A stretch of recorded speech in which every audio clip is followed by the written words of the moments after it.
Good morning to all. So today we will be seeing about the lung, okay, anatomy of the lung. Now I am sharing the slides.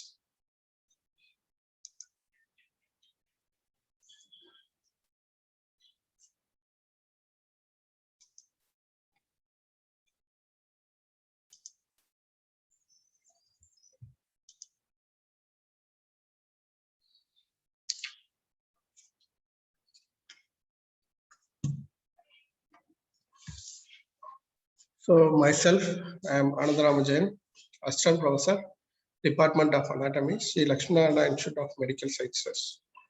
So today we'll be seeing about the anatomy of lung. Okay.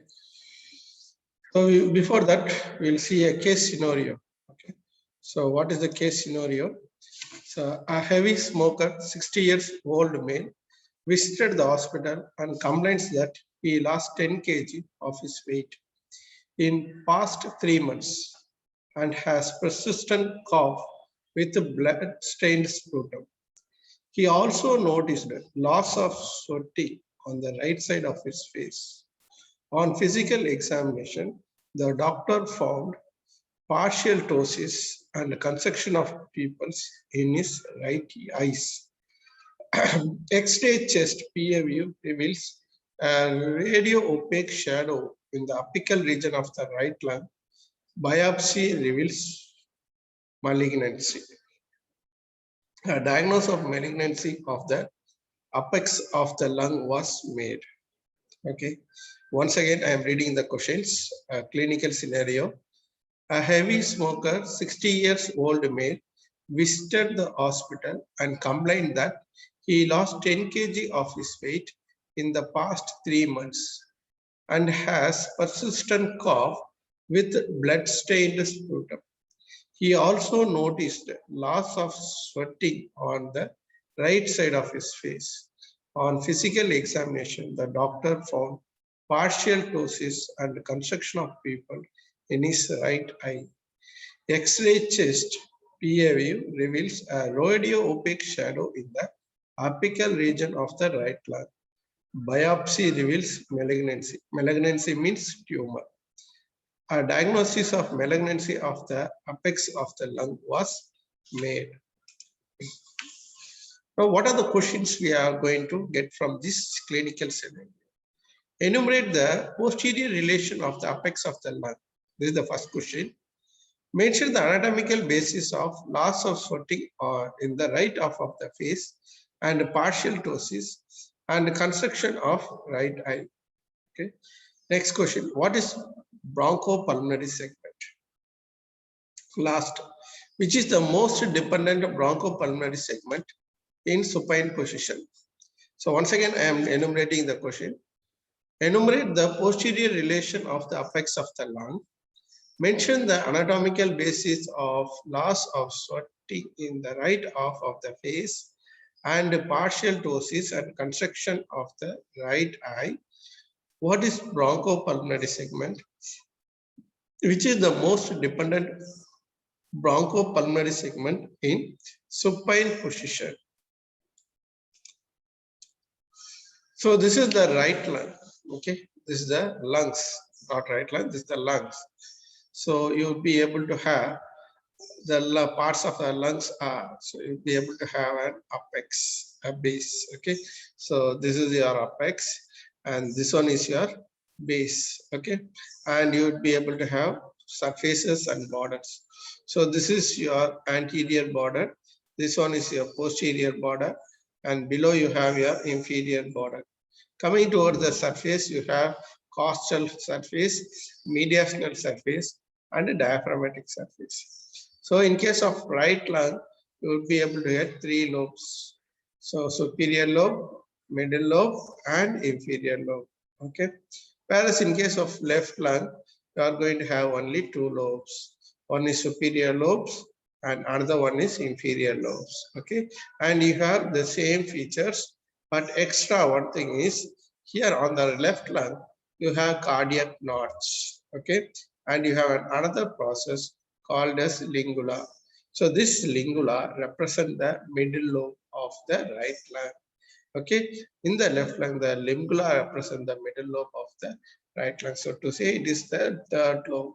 Okay, so this is the surfaces and border. So in the middle of the right and left lung, here we are going to have the heart. Okay, so the right lung is divided into three lobes by two fissures. One is called as horizontal fissure and another one is called as the oblique fissure. Okay, on the left side you have another two fissures. So one is called as the only one fissure, but you have two lobes. One is the oblique fissure. Okay, so this is how you will be able to have in the lung. So this is the right lung and the left lung. Okay, this is the right lung and this one is your left lung. So here you will be able to have the, this one is your oblique fissure. So what we are seeing, this is the costal surface, what we are seeing in the previous diagram. So that is the costal surface. So this one is your mediastinal surface. Okay, this is the mediastinal surface and this one is your diaphragmatic surface. Okay, this is the diaphragmatic surface, this one is your mediastinal surface. So in the mediastinal surface, you are going to have some structure that are going to enter and leave the lung. So this area is called as the hilum of the lung. Okay, this is called as the hilum of the lung. So this one is the right lung. So in the right lung also you have two lobes, three lobes. One is your upper lobe, middle lobe, lower lobe. So here also you have fissures. So one is horizontal fissure and another one is called as the oblique fissure. Okay, so here you will be able to have the lobe. So this is the hilum of the right lung. So this hilum you will be able to have the structure entering and leaving the lung. Okay, so very good. So next we will see about the next slide. As you see the lung, so here you would be able to have following structures. Okay, so this is the medial view of the right lung. So in the medial view, what are the things you will be able to have in the medial view? So this is the mediastinal surface. So this one is your diaphragmatic surface. This is the costal surface, and this one is your mediastinal surface. So in the mediastinal surface, you are going to have the hilum of the lung. So this one is your hilum of the lung. So here you would be, what are the structure related in the hilum of the lung? So in the upper lobe here, you would be able to have your ascending, sorry,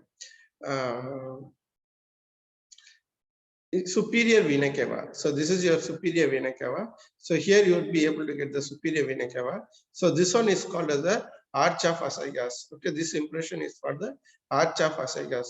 So here you would be able to get the relation of your trachea. Still behind that, you would be able to get the relation of your esophagus. So this is the anterior border. So this is the anterior border. This one is your posterior border. And below this is your inferior border. Okay, so these are the borders and surfaces. So here, this is the impression for your heart. Okay, this one is your impression for the heart. So this is the reflection of your pericardium. So below that, you will be able to get the extension of the pleura. So this is going to form your pulmonary ligament. Okay, this one is going to form your pulmonary ligament. So what are the structures that are going to enter and leave your pleura is, so you would be able to get your right bronchial artery, right bronchial vein, and then you would be able to have the right principal bronchus. Below that, you would be able to have the bronchopulmonary lymph nodes. Okay, and then you would be able to have your pulmonary vein and artery. So these are the structures you would be able to get in your hilum of the right lung. Okay.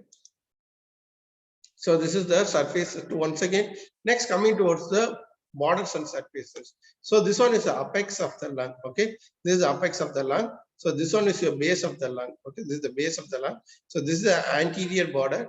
This one is your posterior border.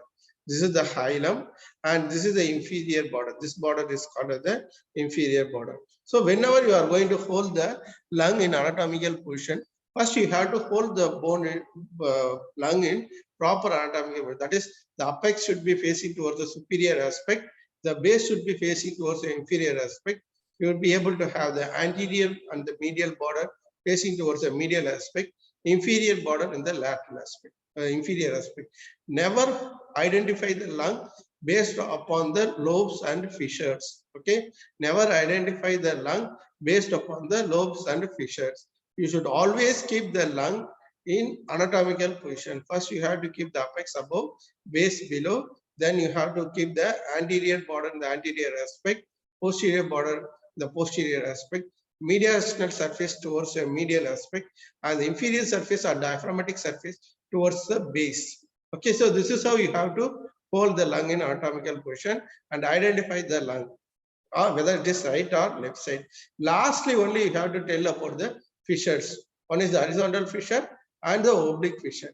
Then you have to mention about the lobes, superior lobe, middle lobe, and inferior lobe. Whereas on the left side, you will be able to have only two lobes. So one is your superior lobe and inferior lobe. Okay. It's coming towards the relation in the apex.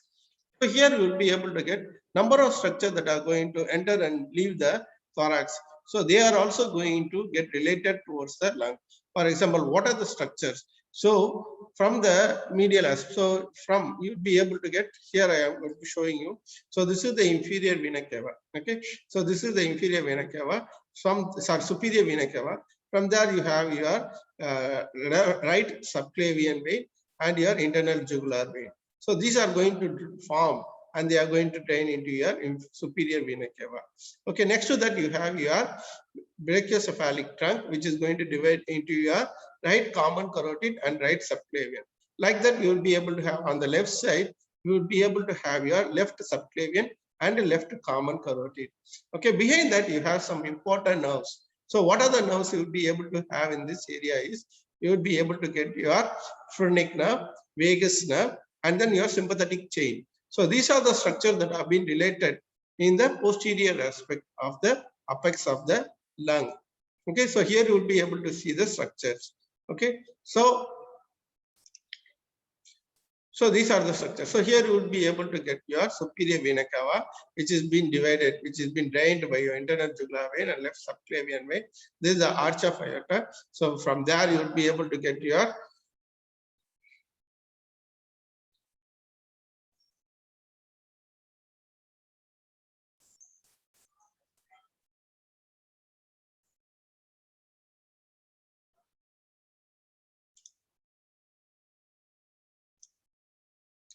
So here you will be able to have the right and left lung. Okay, so this is the right and left lung.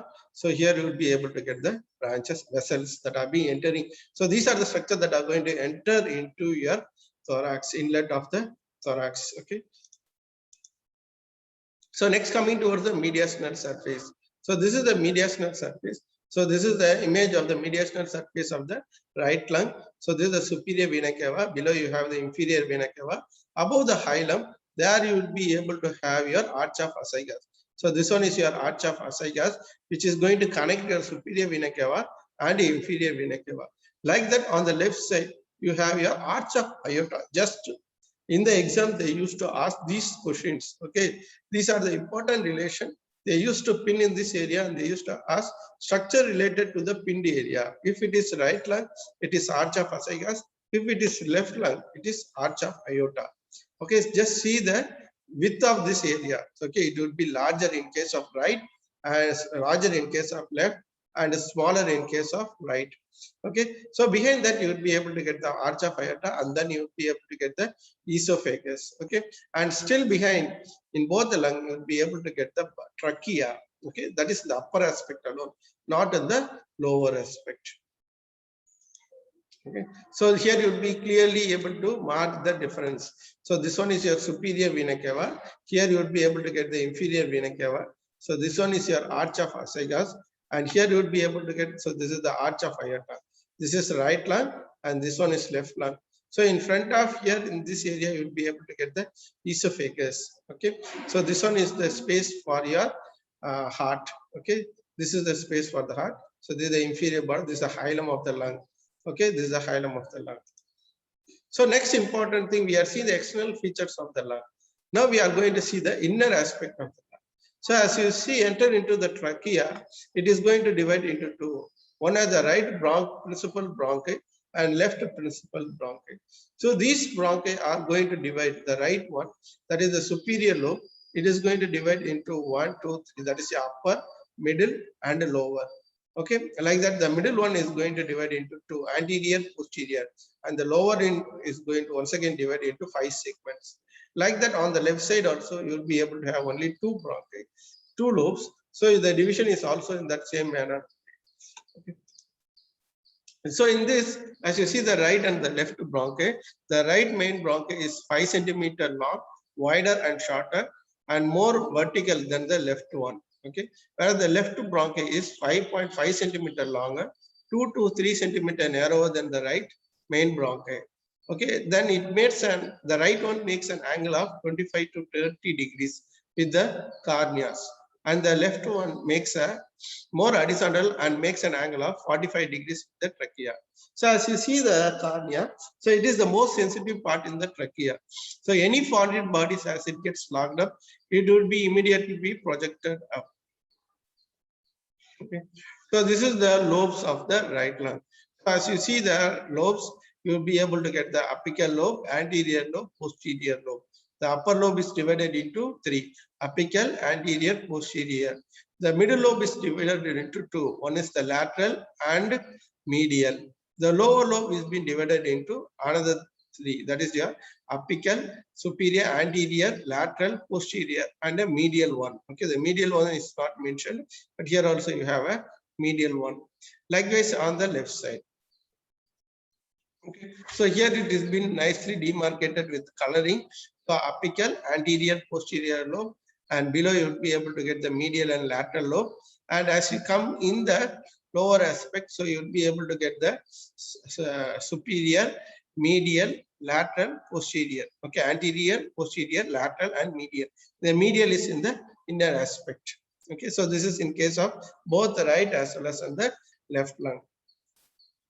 So here it is been demarcated. Okay, so the lobes are apical, anterior, posterior. So this is how it is been segmentally divided.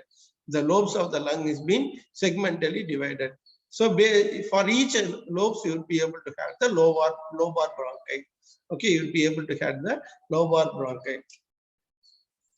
So this is your bronchopulmonary segment. So sorry, bronchial tree. So this one is called as the bronchial tree. So initially what happens, you'll be able to have two. This is the bronchi, so which has been divided into right and the left bronchi. So this right and left bronchi, it has been divided into once again into apical, middle, and inferior. Okay, lower. Like that, this has been divided into two. One is the upper lobe, and here this one is the lower lobe. Okay, so this has been once again divided into 3. That is the apical, anterior, posterior. This is in case of middle lobe, which has been divided into medial and lateral. As you come towards the inferior aspect, this has been divided into 5. One as the apical, anterior, medial, lateral. Sorry, this is lateral, posterior. Okay, this is apical, anterior. So you will be able to have another 5. Okay, so like that here also you will be able to have divided into 3. Okay, so these are the lobes. This is called as the bronchial tree. Okay, this is called as bronchial tree. Okay, so how it is been divided? So this is the trachea, this is the main bronchial. So it is being divided into secondary bronchial. Then this secondary bronchial is divided into segmental bronchial. This segmental bronchial is being divided into contacting bronchial. So till the segmental bronchial, otherwise tertial bronchial, it is called as the bronchial, otherwise called as conducting part, through which the air is being entering and it is being coming out. It is just a passage. After that, you would have your conducting bronchial, after the terminal bronchial, and then the respiratory bronchial, alveoli, alveolar duct, alveoli, then alveolar sac. So this one is your place where you will be able to have your exchange of air. Okay, this is the place where you will be able to have the exchange of air is being taking place. So this one is called as a bronchopulmonary segment. So this is called as the bronchopulmonary segment. So here, as you see, you'll be able to have the lung. This is the lung. So here you will be able to get the septa. Okay, so in the septa, you will be able to get the blood vessels. So that is your tributary of your pulmonary vein and the pulmonary artery. You would be able to get your pulmonary vein. So here, as you see, in case of lung, normally in case of an artery, you would be able to have the oxygenated blood. Whereas in case of lung, it is different. The pulmonary vein is going to carry your oxygenated blood, and the pulmonary artery is going to carry your deoxygenated blood. So that is the important thing you have to note here. Okay, the pulmonary artery is going to carry the deoxygenated blood, and pulmonary vein is going to carry your oxygenated blood. In the histological view, the same features would be there. The pulmonary vein would be having the features of an artery, and the pulmonary artery would be having the features of a vein. Okay, so this is the important thing. So next, as you see, this one is your septa. So this is the septa. So in the septa, you would be able to get the pulmonary vein, which is going to supply the oxygen. So this one is called as the alveoli, alveolar sac. Inside, you'll be able to get the alveolar sac. So this is the alveolar sac through which you will be able to get the exchange of oxygen is being taking place. Exchange of oxygen is being taking place. After that, it is going to reach the respiratory bronchial, and then it is going to reach back. Okay, remember. So in this way, you will be able to have your exchange of gases. Okay, so along with the bronchial artery, you will also have the pulmonary artery also. So through which you will be able to get the passage of your oxygenated blood, deoxygenated blood, and then it is going to get converted into your oxygenated blood. Okay, which is being carried into the pulmonary vein. So here, as you see the circulatory system. So this system is called as the pulmonary circulation. Okay, how does the blood is being circulated into your lung? So here, as you see the blood, initially it is going to reach your superior vena cava and inferior vena cava. The blood is being transported into the right atrium. From the right atrium, the blood is transported to the right ventricle. From the right ventricle, it is going to reach your pulmonary trunk. From the pulmonary trunk, it is going to be divided into two. One as your right pulmonary artery, and another one as a right pulmonary vein artery. Okay, right and left pulmonary artery. From there, it is going to reach the pulmonary bronchially, it is going to reach the bronchopulmonary segment. So there, what happens, you will be able to get the blood is being converted, or it is being changed into deoxygenated blood into oxygenated blood, and then it is being transported back into your left atrium. From the left atrium, the blood is transported into the left ventricle. From there, the blood is being transported towards your arch of aorta. So in this way, the blood is being purified. So this is called as pulmonary circulation. The only difference is, instead of artery, the artery carries the deoxygenated blood, and the vein carries the oxygenated blood. So that is the main difference in case of pulmonary circulation. So because of this, the deoxygenated blood is being carried by the artery, where it goes and gets oxygenated and brought back by your pulmonary vein into the left atrium. Okay. So this is the pulmonary circulation. So next, you will be able to get your lymphatic drainage. So this is the lymphatic drainage of the lung. So where you would be able to have what are the lymph nodes? Paratracheal group of lymph nodes and inferior tracheobronchial lymph nodes. Then you would be able to have the bronchopulmonary lymph nodes, then internal pulmonary lymph nodes. So these are the lymph nodes that are going to drain your lung. Coming towards the nerve supply, the nerve supply is done by two types of nerves. One is by the sympathetic and another one is by the parasympathetic nerves. The sympathetic are going to arise from your C1 to T12. Okay, whereas the parasympathetic is going to arise from your brainstem. Okay, and the motor is being arising from your C3 to C5 for the diaphragm and C1 to T12 for the lungs. That is for the intercostal muscles. Okay. So this is the nerve supply of the lungs. So this is to explain you once again the pulmonary circulation. Okay, how does the blood is being circulated? This is the pulmonary circulation. Okay, so we are coming back to the case scenario. Okay, a heavy smoker, 60 years old male, visited the hospital and complains that he lost 10 kg of the weight in past 3 months and has persistent cough with blood-stained sputum. He also noticed the loss of sweating on the right side of the face. On physical examination, the doctor found partial ptosis and constriction of pupil in the right eye. X-ray chest reveals a radio-opaque shadow in the apical region of the right lung. Biopsy reveals malignancy. Malignancy means tumor. A diagnosis of malignancy of apex of the right lung was made. Now enumerate the posterior relation of the apex of the lung. So what are the structures that are going to form the posterior relation of apex of right and left lung? So you would be able to have your nerves. So what are the nerves? You'll be able to have your vagus nerve. You'll be able to have your sympathetic chain. Next, you'll be able to have your artery, which is going to supply your brain. That is your right and left carotid artery. Okay, so these are the important structure related in the apex of the lung. Mention the anatomical basis of loss of sweating in the right half of the face and partial ptosis and constriction of the right eye. So this is because of the compression of the right sympathetic chain by the apex. So when the cancer is being trauma is being obtained, so which leads towards the enlargement of the apical lobe of the lung. So as it gets enlarges, what happens? It is going to compress the nerves which are been lying nearby. So which leads towards the loss of sweating in the right half of the face, partial ptosis and constriction of the right eye. Okay, so this is because of the compression of your right sympathetic chain. Next, what is the bronchopulmonary segment? So we have seen the bronchopulmonary segment. So you'll be able to have the duct system, so which is going to connected with that of the alveolar duct, which is being connected with the terminal bronchi, which is going to connect with that of the alveolar sac. So these sacs where you'll be able to get the exchange of gases. Okay, it is going to exchange gases. That is from the, it is going to release the carbon dioxide and it is going to absorb the oxygen. Okay, release the carbon dioxide and it takes in the oxygen.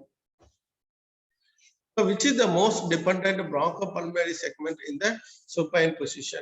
So as the person is going to lie down in the supine position, so which is the place, for example, when he's been swallowing any foreign body, so where it will be locked up, which part it is going to get locked up? So it is going to lock down in the right lower lobe. Okay, right lower lobe, otherwise the inferior lobe. So what happened due to the foreign body, what happened? It goes and directly gets obstructed or blocks the bronchopulmonary segment on the right side. So what are the other applied anatomy related towards the lung? So the first one is the bronchial asthma. Okay, first one is the bronchial asthma. So in case of winter season, what happens? The person feels very difficult in breathing due to the constriction of the bronchus. Okay, bronchialis muscle. Next, you will be able to get the bronchitis. Okay, this is also another condition where the bronchus is being constricted. Then aspiration of foreign body. What is meant by aspiration of foreign body? So you would be able to have small children in the house. If you allow them to play, what they used to do, they used to run in the floor and they used to take whatever they found in the floor, they will take and keep it in their mouth. After some time, forget what they used to do. They used to swallow it inside. If it goes towards the esophagus, that is okay. But if it is going towards the lung, then what would be the condition of the person? So he or she cannot be able to breathe. So this is the aspiration of foreign body. So you have to carefully remove the foreign body from your trachea and the bronchial tree. Okay. So with this, I am concluding the class, okay, of the lung. So if you have any doubt, you can ask me. Okay, I will give you 2 minutes time. So as you see, the lung is an important topic. And what are the possible questions you will be able to get it? So the first possible question is the external feature of the lung. So in the practical exam, you'll be able to get the discussion of your lung. So when you hold the lung, you have to hold the lung in the anatomical position, and you have to first tell about the upper, borders and surfaces parts of the lung, borders and surfaces of the lung. Okay, this is another important thing in the lung. So next you have to tell about the bronchopulmonary segment, relation of the mediastinal surface of the lung. So these are the important things you have to answer in the discussion question. Coming towards the theory part, so in the exam, practical exam in the spot, they used to ask this question, that is, identify the given organ, mention the side of the identify the given organ and its side. Next, they used to ask any of the question, what are the structure related in the hilum of the lung?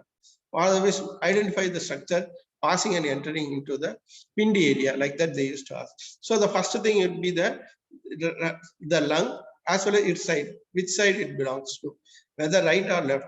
So this should be identified based upon the borders, apex, base, all those things, based upon the part, not based upon the fissures and lobe. Okay, not based on the fissures and lobes. So this is the next question. So this is the first question. So next you would be able to have the structure passing to the hilum. Okay, so it is also important for the spotter also. It is also important for the discussion also. Okay, as you come towards the theory part, what are the possible questions you will be able to get in the theory part? So you will be able to have your bronchopulmonary segment. Okay, this is an important thing. Next, you will be able to have your division, bronchial tree. Okay, this is another short note. Bronchial tree is another short note. Bronchopulmonary segment is another short note. Then you have to mention the lobes.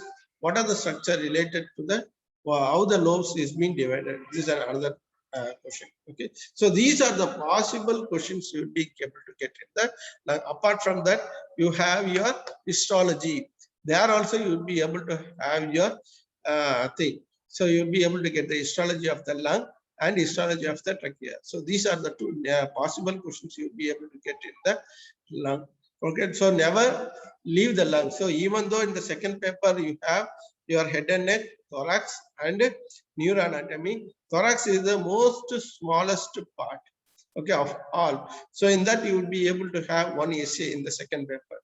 Okay, related embryology, related histology. So never leave the lung and heart in the thorax. Okay, always read it, and then so that you will be easily able to score more marks.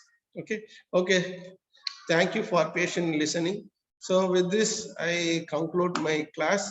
If you have any doubt, you can ask me. I will wait for some 2 minutes time.